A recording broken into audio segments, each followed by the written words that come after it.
Mr. Williams, a very good morning to you. Oh, good morning to you, Vijay. So, good to be with you. Thank you. Thank you for joining us early in the morning. Now, a lot of allegations are flying around. We've reported on the possibly some of the tainted memberships that have been also flagged by the Liberal Election Organizing Committee. What's happening with those? Do we know the exact number? What's going to happen with the review? Well, I think the exact number is something that's going to be worked out. And, first and foremost, I'm glad to be with you this morning. And I'm really here as a member of the party. Mm-hmm. And certainly as a campaign worker. I think I can speak fairly well for the hundreds and hundreds of people who have volunteered their time and their passion and their experience to these 7 campaigns over the last several months. Sometimes 10 to 14 hours a day in many cases, and certainly 24 hours a day, 7 days a week to get this done. So, issues like this, when they come up, are very troubling to a lot of people and certainly problematic. And if I could just take this up to 30,000 feet for a second, every campaign in this leadership race agreed to a set of rules to establish a high level of confidence in this process. And that includes, paying the party the entry fees, 25% of all funds raised go back to the party as part of this process. And, of course, all candidates and campaigns are going to adhere to the Constitution and the rules. And those rules are there to ensure that people who become members and want to join the party, they want to vote, and they want to be qualified to vote in this province. And, to me, that's pretty reflective of meaningful participation, right? Now, they know what they're signing up for, and they know why they're doing it. And in many cases, we've got hundreds and hundreds of people across the province who may not even be aware that they've got a BC Liberal membership and may not even know that much about the party. So I think it's definitely a matter of confidence. So you say that there is credible proof people have been signed up as members when they don't even know that their name is now on the list of the BC Liberal Party membership. I mean, you could ask around to all the campaigns. We've all talked to people on the phone. I've made thousands of phone calls since late October, early November, and we've talked to them, and they're just as surprised as we are, right?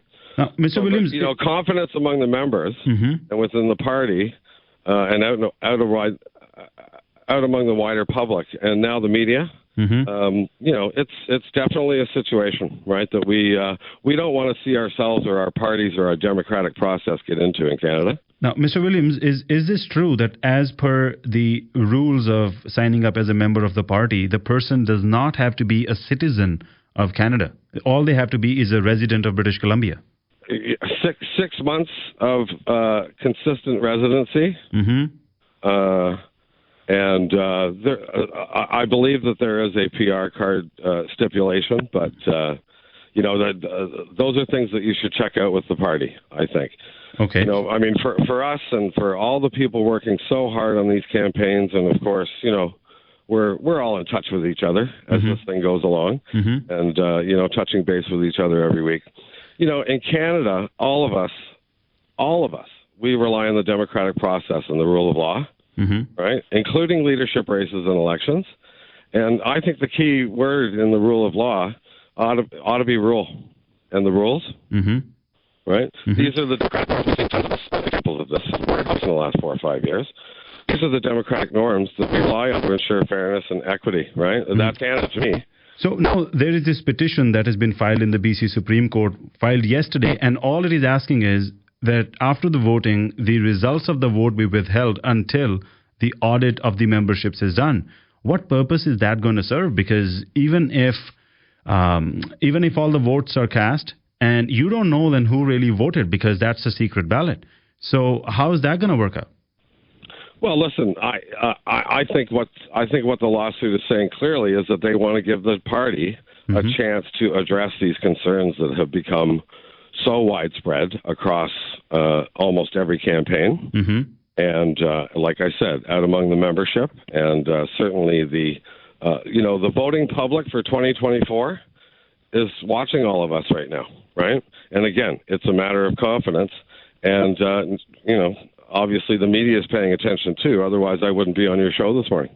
So the hearing on this petition is day after tomorrow? No, I believe it's going to be heard starting at 9:30 a.m. on Friday, the 4th, February 4th.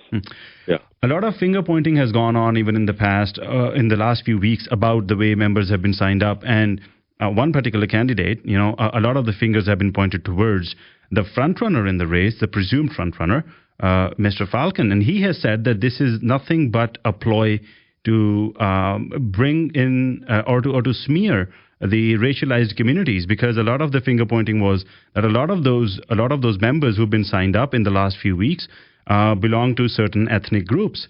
So what's your response to that?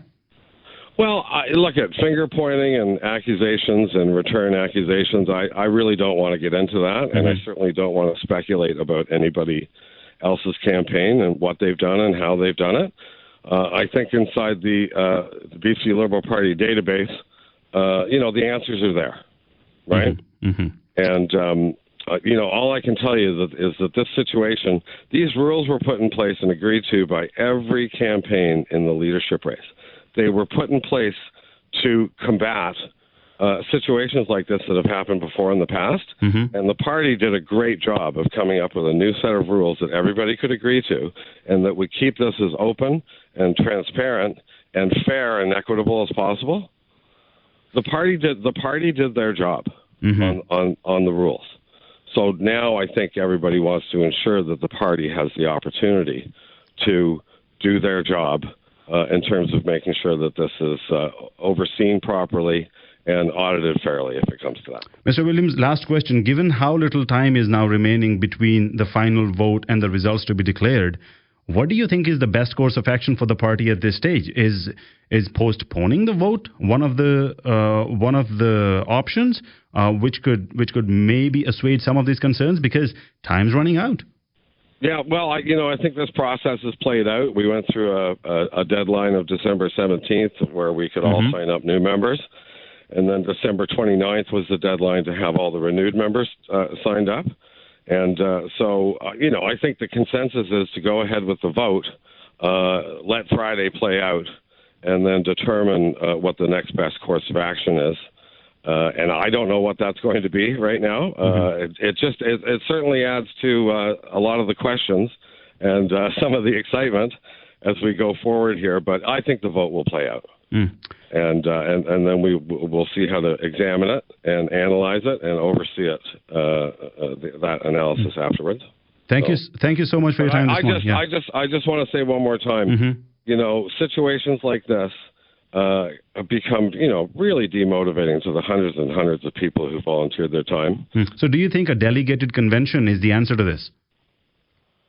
Quite possibly. I know that on one of our group websites for the BC Liberal Party, there's a poll up about that. I'm not sure what the results are right now because I'm concentrating on my work right now. But, I think this is a pretty old-fashioned situation. You break the rules and you gather members to vote illegally according to those rules. I think, campaigns are responsible for that. We're all responsible for upholding our democratic processes and the norms that we all rely on to make sure that things are fair and equitable. Thank you so much for your time. We'll look forward to the hearing on Friday morning and see what comes of it. Okay, thanks. And just to all the party members out there, make sure you vote Thursday, Friday, and Saturday this week. Thank you so much. Thank you. Thanks, Vijay. Appreciate it. Bye-bye.